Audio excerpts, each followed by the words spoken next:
Alhamdulillah, wassalatu wassalamu ala Rasulillah Sayyidina wa maulana Muhammad ibni Abdillah wa ala alihi wa sahbihi wa man tabi'ahu wa mawalah. Ashhadu an la ilaha illallah wahdahu la syarika lah wa ashhadu anna sayyidana Muhammadan abduhu wa rasuluh la nabiyya ba'dah. Allahumma salli wa sallim wa barik ala sayyidina wa maulana Muhammadin nabiyil ummi wa ala alihi wa sahbihi wa barik wa sallim. Wa qala ta'ala fil Qur'anil azim wa huwa asdaqul qailin. A'udzu billahi minasy syaithanir rajim. Ya ayyuhalladzina amanu taqullaha haqqa tuqatih wa la tamutunna illa wa antum muslimun. Wa qala ta'ala fi ayatil ukhra ya ayyuhalladzina amanu taqullaha wa qulu qawlan sadida yuslih lakum a'malakum wa yaghfir lakum dhunubakum wa may yuti'illaha wa rasulahu faqad faza fawzan 'azima. Ibadallah, usikum wa nafsi bi taqwallah wa ta'atihi faqad fazal muttaqun. Hadirin jamaah salat Jumat yang dimuliakan oleh Allah Subhanahu wa taala. Detik-detik sakaratul maut seseorang diriwayatkan dalam Bara' bin Azib, maka nazala ilaihim malaikatum minal malaikah, turunlah serombongan malaikat yang dipimpin oleh malaikat maut bersama malaikat rahmah. Saat itu seseorang yang belum pernah menjumpai makhluk Allah dalam kehidupannya, detik-detik sakaratul maut diperlihatkan oleh Allah Subhanahu wa taala. Lalu di mana posisi malaikat saat itu? Inda mudil basar. Malaikat duduk sejauh mata memandang orang yang ingin sakaratul maut. Maka saat itu keadaan manusia ketika sakaratul maut keadaannya biasanya seperti ini. Dia matanya sedang melihat makhluk Allah, bukan dengan tatapan yang kosong, tapi dia sedang melihat malaikat Allah yang belum pernah dia lihat selama kehidupan di dunia ini. Saat itulah Allah buka tirai gaib bagi orang yang sakaratul maut. Allah izinkan tirai gaib dibuka oleh Allah, melihat pintu gerbang yang maha indah yang tertulis dengan nama orang ini. Misalnya Abdullah, Fatimah, Muhammad, tertulis dengan nama orang ini. Allah perlihatkan dengan segala macam kenikmatan-kenikmatan surga diperlihatkan oleh Allah Subhanahu wa taala. Tapi sayangnya dia tidak bisa bercerita kepada anak dan istrinya. Dia tidak bisa bercerita kepada sahabat, kerabat dekat, handai tolan. Hanya dia saja yang bisa mengetahuinya. Kalau orang ini wafat dalam keadaan membawa iman, membawa bekal amal solehnya di hadapan Allah Subhanahu wa ta'ala, maka dibawakan dua barang oleh malaikat dari surganya Allah Subhanahu wa ta'ala. Yang pertama, kafanun min akfanil jannah, dibawakan kain kafan dari surganya Allah. Yang kedua, hanutum min hunutil miski, dibawakan minyak wangi dari surganya Allah Subhanahu wa ta'ala. Untuk apa kain kafan dan minyak wangi ini?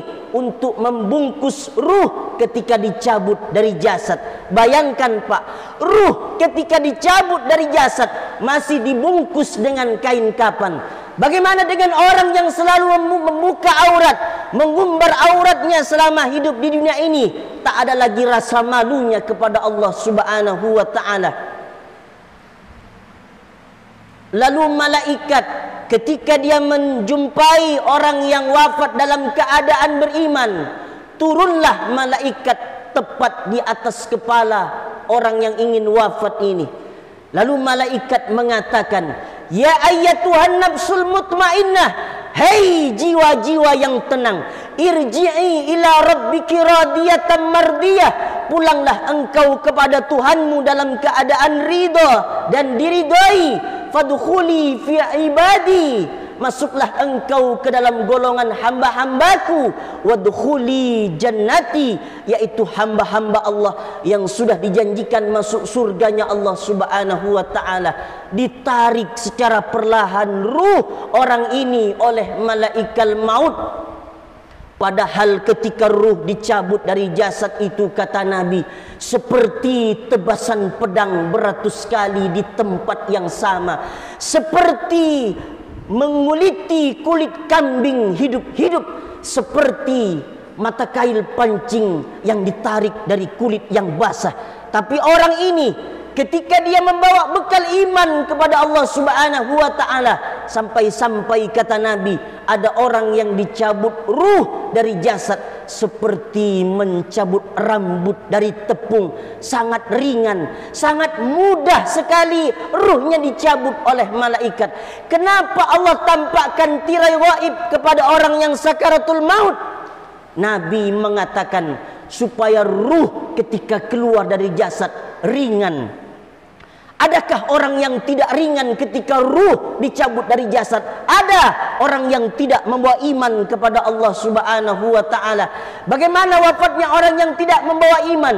Orang yang suka mencaci Islam, orang yang suka menghina Al-Quran, orang yang suka mengolok-ngolok orang yang beriman kepada Allah subhanahu wa ta'ala, orang yang suka berzina, orang yang suka riba, orang yang suka bertengkar, yang belum sempat bertaubat kepada Allah subhanahu wa ta'ala, matinya oleh malaikat mengatakan, ya ayyatuhan nafsul khabisah, wahai jiwa yang kotor, wahai jiwa yang keruh, ukhruj, keluar engkau, ukhruj, keluar engkau. Tapi ruh tidak mau keluar dari jasad. Kenapa ruh tidak mau keluar dari jasad? Karena ruh sedang ditampakkan tirai gaib oleh Allah. Ada pintu neraka yang tertulis dengan nama orang ini, dengan segala macam siksaan azab api neraka ditampakkan oleh Allah subhanahu wa ta'ala, sehingga ruh tidak mau keluar. Ruh mencakar kepada jasad, mili demi mili, kisi demi kisi. Ruh tidak mau keluar dari jasad karena dia sedang melihat pintu gerbang neraka yang tertulis dengan nama orang ini. Sehingga oleh malaikat, yauma taral mujrimina fi sakaratil maut, ada orang yang sakaratul maut, dihantam wajahnya oleh malaikat, dipukul punggungnya oleh malaikat, dipukul wajahnya oleh malaikat, dipukul dadanya oleh malaikat. Ukhruj, keluar engkau wahai jiwa yang keruh, wahai jiwa yang kotor. Akhirnya ditariklah dengan satu kali sentapan oleh malaikat maut. Begitulah perbedaan antara wafat orang yang beriman dan wafat orang yang tidak beriman kepada Allah subhanahu wa ta'ala. Ketika ruh dicabut dari jasad orang yang beriman ini oleh malaikat maut, diserahkanlah kepada malaikat rahmah.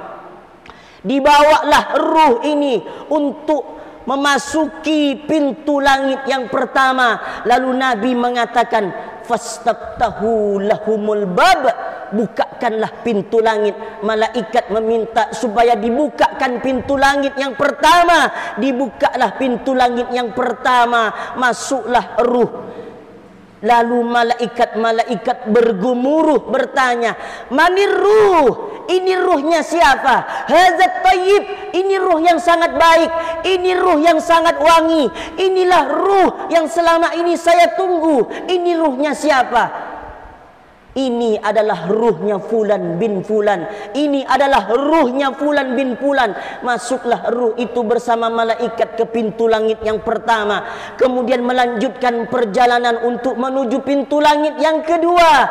Ditanya dengan pertanyaan yang sama, manir ruh? Ini ruhnya siapa? Hadzat tayyib, ini ruh yang sangat baik. Ini ruh yang selama ini saya rindukan. Dirindukan malaikat ruhnya, dirindukan malaikat Allah subhanahu wa ta'ala, ruh orang yang beriman ini. Kemudian ketika sampai di pintu langit yang ketujuh, Allah berfirman, aiduhu ilal ardi, sesungguhnya aku menciptakan hambaku ini dari tanah, balikkanlah dia lagi ke tanah. Kemudian dibawalah ruh ini kembali ke bumi untuk berjumpa dengan jasad yang sudah dimandikan oleh orang yang takziah, yang sudah dikafankan oleh orang yang takziah, yang sudah disolatkan oleh orang yang takziah. Kemudian yang terakhir diantarkanlah ke tempat pengistirahatan yang terakhir, ditunggulah jasad ini oleh ruh.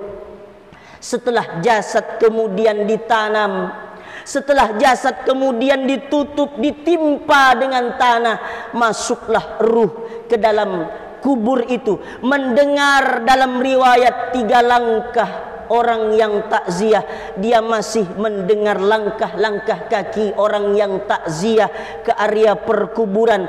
Kemudian datanglah 2 malaikat Allah, malaikat Munkar dan Nakir, bertanya kepada mayat yang baru ini, Man rabbuka, siapa Tuhanmu?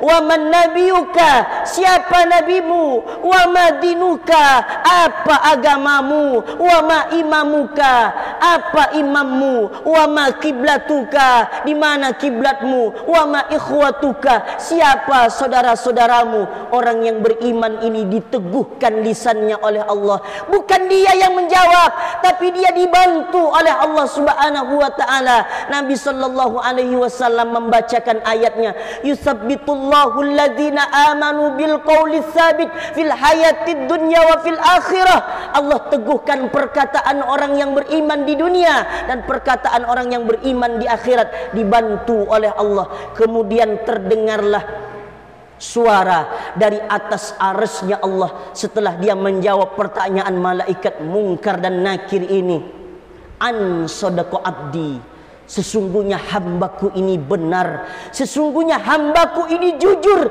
dia tak pernah berbohong dengan keimanannya, dia adalah hambaku yang jujur.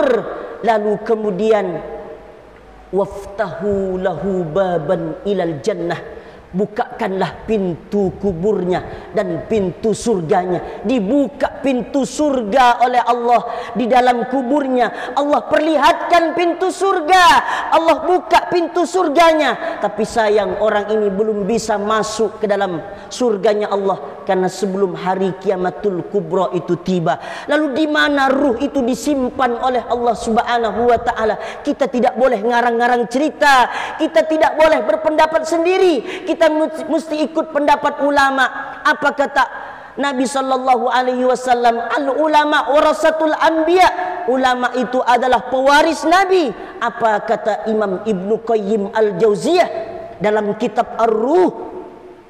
Ruh itu disimpan oleh Allah di alam kubur, dia mendapat kenikmatan dari Allah Subhanahu wa taala. Lalu di mana lagi ruh itu disimpan oleh Allah? Ada ruh yang disimpan oleh Allah antara langit dan bumi, tidak tembus kepada Allah Subhanahu wa taala ruhnya. Ini adalah ruh orang yang masih punya hutang yang belum sempat dibayar ketika di dunia. Kemudian di mana lagi ruh itu disimpan oleh Allah Subhanahu wa taala? Ada ruh yang disimpan dalam sebuah tanur. Tanur ini sebuah bentuk dari periuk, mulutnya kecil sementara di bawahnya besar. Orang ini dipanggang dengan api oleh malaikat, sementara dia ingin keluar dari tempat ini dipanggang lagi dengan api. Ini adalah ruh orang yang berzina yang belum sempat bertaubat kepada Allah Subhanahu wa taala. Ada ruh lagi yang disimpan oleh Allah di sungai darah. Tiap kali ruh ini menggelintir ke bawah kemudian ditimpa dengan batu yang besar. Tiap kali menggelintir ke bawah ditimpa dengan batu yang sangat besar. Ini adalah ruh orang yang sering makan riba, belum sempat bertaubat kepada Allah Subhanahu wa taala. Ada ruh yang disimpan oleh Allah di paruh burung hijau, dia bergelantungan di bawah arsy-Nya Allah Subhanahu wa taala. Ini adalah ruh orang yang mati syahid, orang yang berjuang untuk agama Allah Subhanahu wa taala. Kemudian ada ruh lagi yang disimpan oleh Allah dalam sebuah paruh burung, tapi burungnya tidak berwarna hijau. Dia adalah orang yang beriman, beramal soleh kepada Allah Subhanahu wa taala. Kemudian ada ruh yang disimpan oleh Allah di dalam kubur, dia mendapat kenikmatan dari Allah Subhanahu wa taala. Itulah yang disebut oleh Nabi, al-qabru raudhatum min riyadil jannah. Kuburnya Allah jadikan bagian dari taman-taman surganya Allah Subhanahu wa taala. Kemudian ada keluarga yang setia untuk menemani dia di alam barzah sampai hari kiamat itu tiba. Siapa yang menemani? Amal soleh. Ana a'malukas soleh. Aku adalah amal solehmu waktu di dunia. Ini solat Jumatmu, ini bacaan Al-Quranmu, ini zikirmu, ini salawatmu, ini sedekahmu, ini wakafmu, ini infakmu, ini zikirmu. Dia menjadi amal soleh yang akan menemani di alam barzah ketika sudah terbujur kaku. Tak ada lagi buat teman untuk kita mengadu di alam barzahnya Allah Subhanahu wa ta'ala. Barakallahu li wa lakum fil Qur'anil azim. ونفعني وإياكم بما فيه من الآيات والذكر الحكيم وتقبل مني ومنكم تلاوته إنه هو الغفور الرحيم. الله